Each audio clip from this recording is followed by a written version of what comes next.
El desvío equivocado, a San Andrés Azumiatla. En ese entonces yo tenía 22 años y estudiaba arquitectura en la UAP. No era muy aventurero, pero mis amigos siempre estaban buscando lugares nuevos para explorar, así que terminé uniéndome a un viaje de fin de semana por los alrededores de Puebla. Éramos 5 en total. Daniel, el que conducía y siempre se creía líder del grupo. Sofía, su novia, que tenía un don para encontrar los sitios más raros en Google Maps. Iván, mi mejor amigo, callado pero siempre atento a todo. Y Mariana, que decía que tenía corazonadas sobre los lugares y casi siempre tenía razón. El plan era sencillo: salir temprano, visitar algunos pueblos y regresar antes de que anocheciera. Pero un desvío equivocado cambió todo. No sé exactamente en qué momento nos perdimos.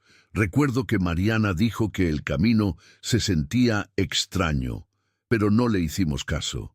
La carretera se hizo más angosta, rodeada de árboles retorcidos que parecían inclinarse sobre el asfalto. Llegamos a San Andrés Azumiatla sin darnos cuenta. No parecía un lugar peligroso, solo raro. Las casas eran pequeñas, de adobe y techos de lámina, muchas con puertas entreabiertas, pero sin señales de vida. Había gente, sí, pero caminaban lento, en silencio, y cuando nos miraban era como si midieran cada uno de nuestros movimientos. Aún así, cuando preguntamos por una tienda o un sitio para comer, respondían con una cortesía mecánica, como si repitieran frases ensayadas. Algo no encajaba, pero todavía no sabíamos qué. Decidimos no quedarnos mucho tiempo. Compramos botellas de agua en una tiendita donde la dueña, una mujer mayor con el cabello recogido en un chongo apretado, nos observaba sin parpadear mientras pagábamos. Mariana apenas tocó su botella antes de decir que no quería beberla. No sé, algo no me da buena espina, murmuró. Nos reímos, pero yo también sentía un malestar sutil, una incomodidad difícil de explicar. No era miedo todavía, pero sí una sensación de estar en un sitio donde no éramos bienvenidos. Nos apresuramos a regresar al coche y fue cuando todo empezó a torcerse de verdad. Daniel giró la llave en el contacto y el motor no respondió. Volvió a intentarlo. Nada. No puede ser. El coche estaba perfecto. Gruñó golpeando el volante. Nos miramos tratando de no entrar en pánico. Afuera, el pueblo estaba más silencioso que antes. Parecía que en los pocos minutos que habíamos estado dentro del coche, todo se había vaciado. No había niños jugando, ni ancianos sentados afuera de sus casas, ni siquiera perros callejeros, solo ventanas oscuras y puertas cerradas. Mariana fue la primera en decirlo en voz alta. Nos están observando. Al principio pensé que era solo paranoia de Mariana, pero cuando levanté la vista lo vi. En una de las casas al otro lado de la calle, detrás de una cortina raída, alguien nos miraba. No distinguí su rostro, solo una silueta inmóvil, demasiado rígida, como si estuviera conteniendo la respiración. Tragué saliva y miré alrededor. Había más. Sombras en las ventanas. Formas humanas apenas perceptibles entre las rendijas de las puertas entreabiertas. No hacían ruido, no se movían, solo nos miraban. Un escalofrío me recorrió la espalda. Tenemos que largarnos de aquí, dije en voz baja. Daniel intentó llamar a alguien, pero no había señal. Iván y yo bajamos del coche para revisar el motor, aunque ninguno de los dos sabía mucho de mecánica.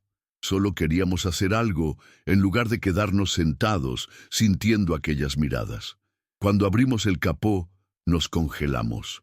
Todo estaba en su lugar. No había cables sueltos ni signos de avería, pero el motor estaba frío, como si no hubiera sido encendido en todo el día. «Esto no tiene sentido», susurró Iván. En ese momento, Sofía gritó desde el auto.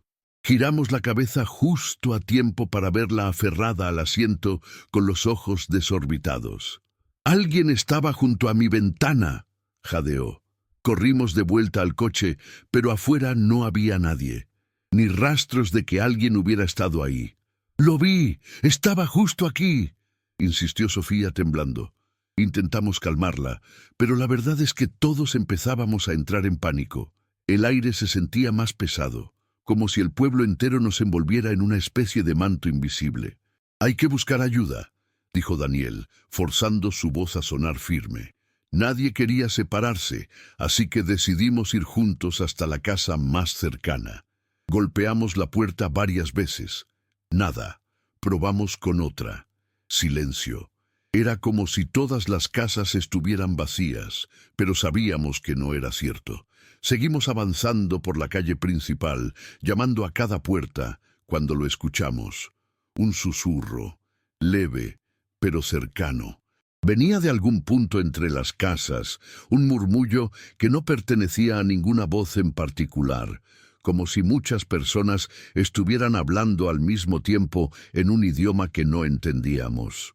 «Regresemos al coche», dijo Mariana, aferrándose al brazo de Iván.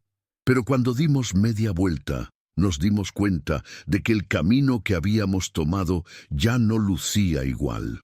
Las casas parecían diferentes, como si se hubieran movido mientras no estábamos viendo. El coche ya no estaba a la vista. «No, no puede ser», murmuró Daniel. Habíamos caminado en línea recta, no nos habíamos desviado. Pero de alguna forma ya no sabíamos cómo regresar. El pánico empezó a apoderarse de nosotros. Sofía sollozaba en silencio, Mariana apretaba los dientes y Daniel murmuraba maldiciones, intentando convencerse de que todo esto tenía una explicación lógica. «Sigamos caminando, tenemos que encontrar la salida», dijo Iván con la mandíbula tensa. Y eso hicimos.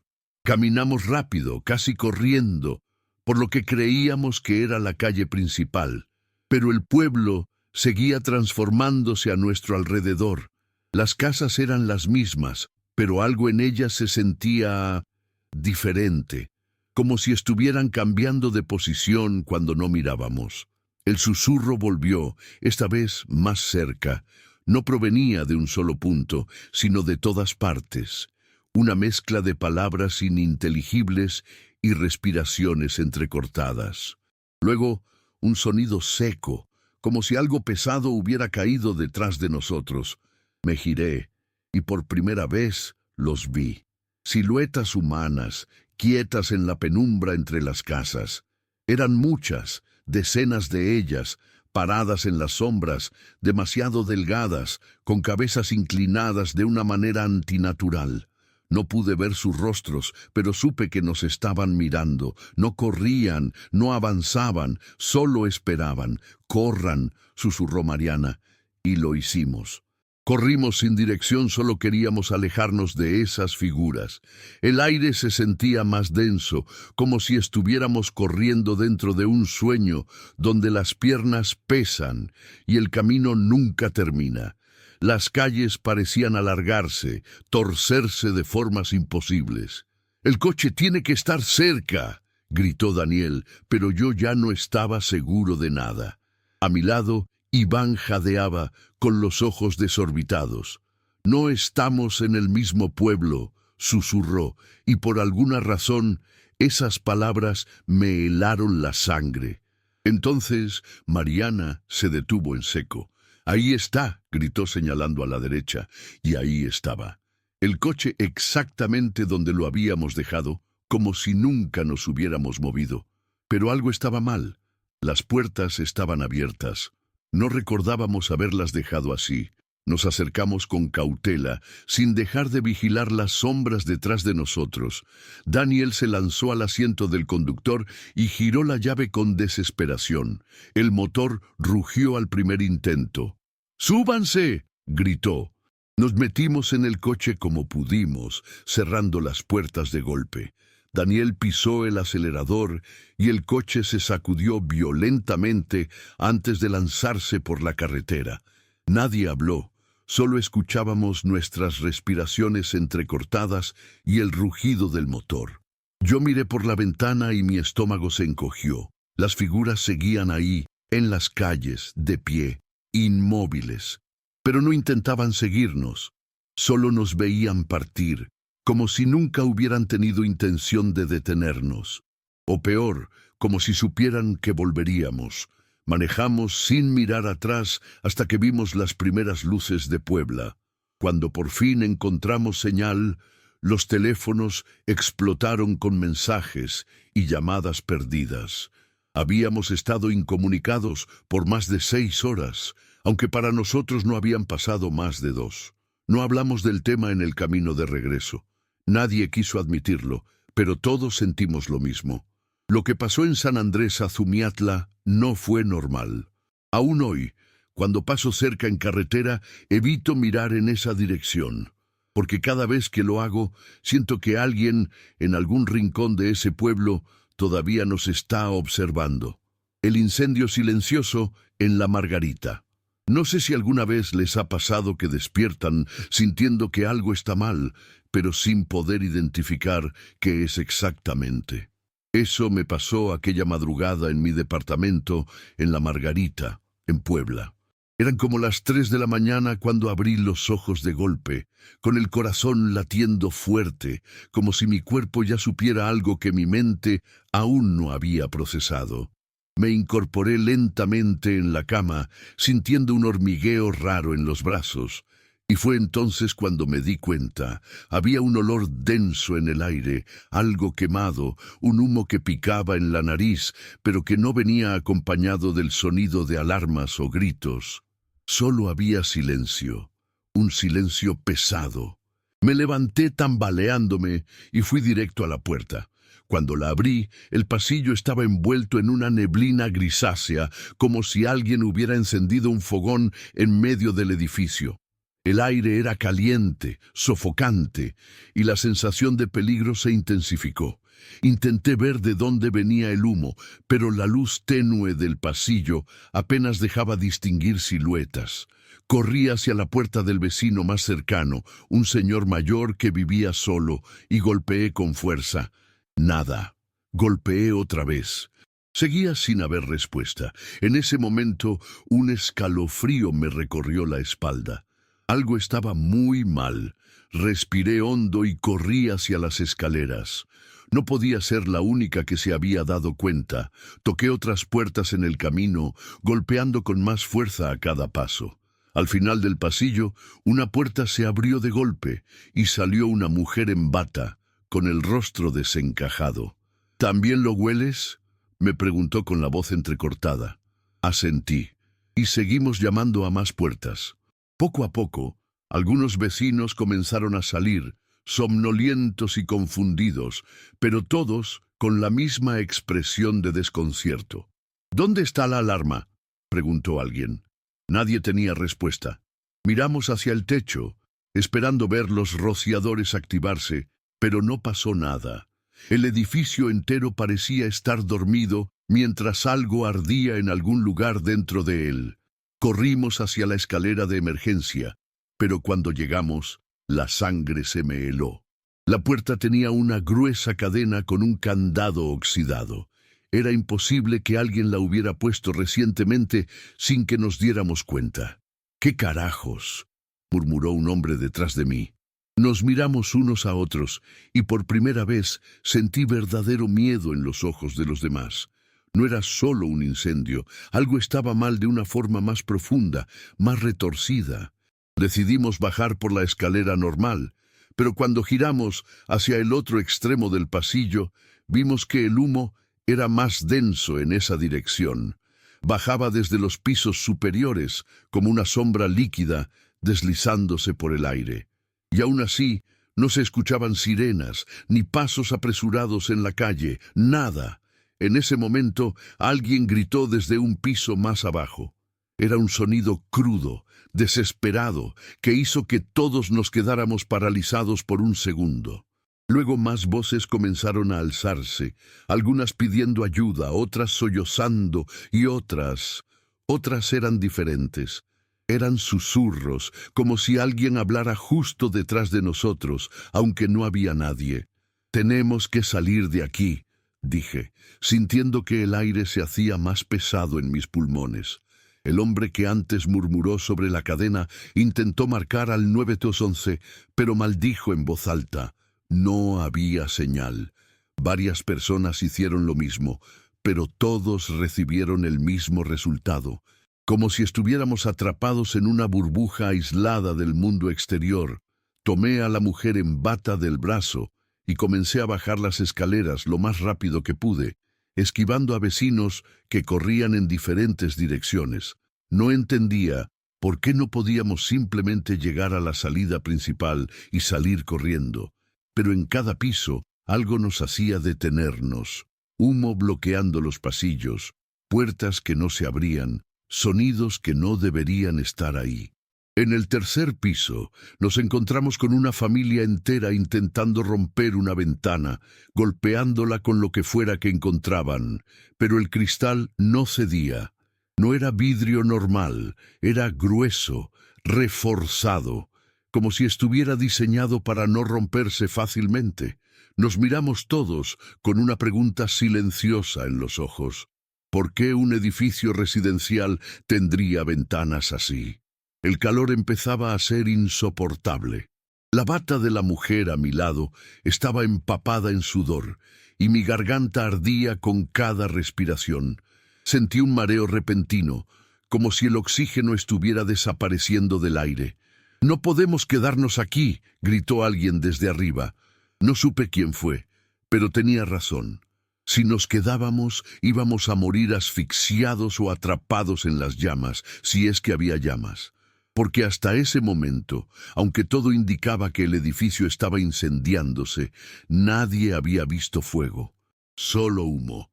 Ese maldito humo que salía de las rendijas, que flotaba en el aire como si tuviera vida propia. Seguimos bajando, pero algo hizo que mi piel se erizara. La puerta de salida estaba abierta. No era posible. Si el edificio estaba bloqueado, si las escaleras de emergencia estaban encadenadas y las ventanas no podían romperse, ¿por qué la puerta principal estaría abierta de par en par? Varios vecinos se empujaron entre ellos para salir primero, y aunque mi instinto me gritaba que algo no cuadraba, corrí tras ellos. La mujer en bata sollozó de alivio cuando sus pies tocaron la acera. La frescura de la madrugada golpeó mi cara como una bofetada, pero antes de que pudiera procesar el alivio de estar afuera, me di cuenta de algo aún más aterrador. La calle estaba vacía. No había bomberos, no había patrullas, no había vecinos curiosos asomándose. Solo nosotros, jadeando y cubiertos de hollín, en medio de un silencio que no tenía sentido. Nos quedamos ahí, en la acera, mirándonos unos a otros, esperando que alguien hiciera algo, que alguien hablara, pero el silencio era espeso, tan irreal como el humo que nos acabábamos de escapar. Un señor mayor, con la cara negra de hollín, fue el primero en reaccionar. «Voy a llamar a mi hijo», dijo con la voz temblorosa sacando su teléfono, pero cuando miró la pantalla, su rostro palideció. «No tengo señal». Otra mujer intentó lo mismo, y después otro vecino. Nadie tenía servicio. Como si algo nos hubiera arrancado del mundo real en el momento en que salimos del edificio. Fue entonces cuando escuchamos los murmullos. Venían de la esquina de la calle, de un grupo de personas que estaban paradas en la oscuridad, justo donde la luz de los faroles no llegaba. No se movían, no hablaban en voz alta, solo susurraban entre ellos, como si comentaran lo que acababa de pasar. Un escalofrío me recorrió la espalda. «¿Quiénes son?», preguntó alguien a mi lado. Pero nadie tenía respuesta. Nos quedamos paralizados cuando uno de ellos, una figura alta y delgada, dio un paso hacia adelante, lo suficiente para que la luz de la calle iluminara su rostro. Y lo que vi hizo que mi sangre se helara. El hombre tenía el rostro cubierto de cenizas, pero no de la forma en que nosotros lo teníamos. Parecía impreso en su piel, como si hubiera estado demasiado cerca del fuego, como si el humo se hubiera adherido a él de una manera antinatural. Sus ojos eran oscuros, hundidos, y su boca estaba torcida en algo que no era exactamente una sonrisa, pero tampoco una expresión neutral. Algo en su presencia hacía que mi cuerpo quisiera retroceder, pero mis piernas se negaban a moverse. Detrás de él, Los otros susurraban más fuerte, y aunque no entendía lo que decían, el sonido me llenó de un miedo que nunca había sentido antes. «Ellos nunca llegaron, ¿verdad?», dijo de repente. Su voz era rasposa, como si tuviera humo atrapado en la garganta. «Los bomberos nunca llegaron». Nadie respondió. No podíamos. Él inclinó la cabeza lentamente, observándonos como si estuviera confirmando algo, como si ya supiera la respuesta. Luego, sin previo aviso, todos los de su grupo se dieron la vuelta al mismo tiempo y caminaron hacia la oscuridad de la calle, desapareciendo entre las sombras. Nos quedamos allí, congelados, hasta que alguien, no sé quién, empezó a llorar. Fue en ese momento cuando oímos las sirenas. Las sirenas rompieron el silencio de la madrugada como un trueno. Luces rojas y azules parpadearon en la distancia, y por primera vez desde que todo comenzó, sentí que volvíamos a la realidad. Los bomberos, las ambulancias, la policía, todos aparecieron de golpe, como si de repente el mundo hubiera recordado que existíamos. Corrimos hacia ellos, intentando explicar lo que había pasado. Pero algo en sus expresiones me inquietó. Nos miraban con confusión, como si no entendieran por qué estábamos ahí. Uno de los bomberos nos preguntó de qué incendio hablábamos. Giramos hacia el edificio, esperando ver el humo, las marcas del fuego, algo que confirmara que todo había sido real. Pero el edificio estaba intacto. No había hollín en las paredes, no había rastros de fuego en ninguna ventana. Solo quedaban nuestras caras sucias, nuestras ropas cubiertas de ceniza y nuestros cuerpos temblando por algo que, aparentemente, nunca había sucedido. Un policía trató de calmarnos, diciendo que debíamos haber inhalado algo, que tal vez habíamos entrado en pánico por una falsa alarma. Pero cuando miré a mis vecinos, supe que ninguno de nosotros creía eso. Habíamos estado ahí. Habíamos sentido el calor, la desesperación, habíamos visto las puertas encadenadas y habíamos escuchado a esas personas en la esquina. Nos llevaron al hospital para hacernos pruebas, pero no encontraron nada raro. Ni intoxicación por humo, ni signos de quemaduras, nada que explicara lo que vivimos. Nos dejaron ir al amanecer, pero ninguno de nosotros quería volver al edificio. Algo en ese lugar ya no se sentía como nuestro hogar. Aún así, no tenía a dónde más ir, así que volví a mi departamento unas horas después. Todo estaba exactamente como lo había dejado, excepto por un detalle: mis ventanas. Las ventanas que habían sido imposibles de romper, ahora estaban abiertas de par en par, como si alguien las hubiera forzado desde afuera. Me acerqué con el corazón latiéndome en los oídos y miré hacia la calle. No había nadie, ninguna señal de los que nos observaban esa noche. Pero en el cristal, justo a la altura de mi reflejo, había marcas de hollín, como si alguien con las manos cubiertas de ceniza hubiera estado ahí, apoyándose para mirar dentro. Nunca descubrimos qué pasó realmente esa noche.